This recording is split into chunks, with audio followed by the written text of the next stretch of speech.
বিসমিল্লাহির রহমানির রহিম। আসসালামু আলাইকুম everyone. Welcome to dual channel.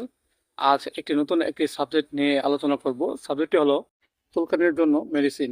Everyone, এটি একটি গুরুত্বপূর্ণ একটি ভিডিও। আমাদের হিউম্যান বডিতে চুলকানি একটি চর্মরোগ। এই রোগ দেখা যাচ্ছে যে আমাদের মাঝে প্রায় কম বেশি সকল মানুষের মাঝে এই রোগটি দেখা দেয়। এই রোগটি হওয়ার বিভিন্ন কারণ হয়ে থাকে। এর মাঝে কিছু উল্লেখযোগ্য কারণ হলো, আমরা যদি বেগুন, পুঁটি মাছ, চিংড়ি মাছ বা গরুর গোশত যদি খাবার খাই, সেই খাবার খাওয়ার ফলেও আমাদের মাঝে এক ধরনের চুলকানি রোগের সৃষ্টি হতে পারে। আবার দেখা যাচ্ছে আমাদের শরীর থেকে যে ঘাম, সেই ঘাম বিভিন্ন অঙ্গ প্রত্যঙ্গে গিয়ে জমা হয় এবং সেই ঘামে এক ধরনের ফাঙ্গাস তৈরি হয়। এই ফাঙ্গাস থেকেও আমাদের বডিতে এক চুলকানি রোগ সৃষ্টি হতে পারে।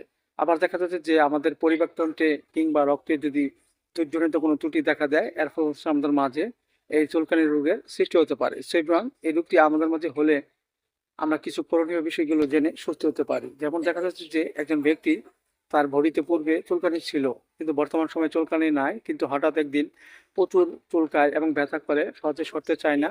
এসব যে লক্ষণগুলো, এই লক্ষণগুলো আমরা খেয়াল রেখে হোমিওপ্যাথি একটি ওষুধ খেতে পারি। সেটা হলো হাইড্রোসিস 30।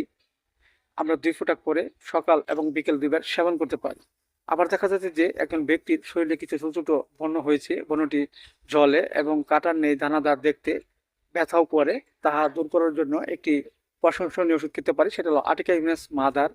আমরা 10 ফোঁটা করে সকাল এবং বিকেল 2 বার সেবন করতে পারি।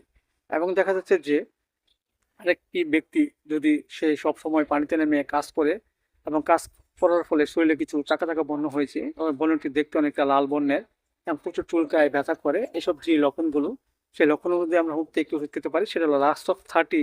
আমরা 2 ফোঁটা করে সকাল এবং বিকেল 2 বার সেবন করতে পারি। পাশাপাশি আমরা একটি হোমিওপ্যাথি বায়োটিন বড়ি খেতে পারি। সেটা হলো ফেনাপস 6S। চারটিকে উপরে চিবিয়ে আমরা হালকা গরম কুসুম পানি সহ এবং সকাল এবং বিকেল 2 বার সেবন করতে পারি। যার ফলে আমাদের মাঝে চুলকানি রোগটি আস্তে আস্তে কমে যাবে। এবং চুলকানি অবস্থায় আমরা কিছু নিয়ম মেনে চলবো। যেমন যেগুলো খাবার খেলে, যেমন বেগুন, পুঁটি মাছ, চিংড়ি মাছ, গরু গোশত, যে খাবার আমরা পরিহার করব এবং সবসময় শরীরের ঘাম আমরা নিয়মিত পরিষ্কার রাখবো। যার ফলে আমাদের মাঝে যে চুলকানির যে রোগ, সেই রোগটি আস্তে আস্তে দূর হয়ে যাবে এবং আমাদের মাঝে সুস্থ বোধতা ফিরে আসবে। সেভিয়ান, ভিডিওটি যদি ভালো লাগে অবশ্যই আপনারা লাইক দিবেন এবং কমেন্টস করে ভিডিও সম্বন্ধে নিজস্ব মতামত জানাতে পারেন এবং আমার এই ভিডিওটি সকলের মাঝে সবাই শেয়ার করে দেবেন। সবাই ভালো থাকেন, সবার সুস্বাস্থ্য কামনা করছি। ভালো থাকেন। আল্লাহ হাফিজ।